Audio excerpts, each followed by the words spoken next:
how did that package arrive so quickly? It wasn't magic, it was applied mathematics. A complex chain of decisions, each one optimized for cost and speed, brought it to your door.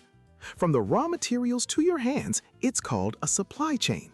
The goal of optimizing it is simple: minimize total cost while keeping you, the customer, happy. It starts with big questions.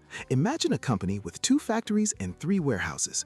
Which factory should ship to which warehouse? This is a classic transportation problem.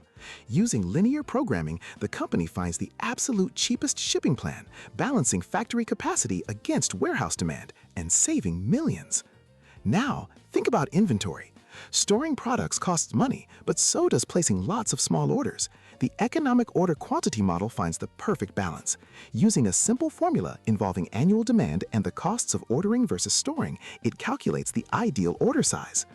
What about the delivery truck's route? That's a network optimization problem. Like finding the shortest path on a map, businesses calculate the most efficient route from a supplier through various hubs to the final destination, saving precious time and fuel.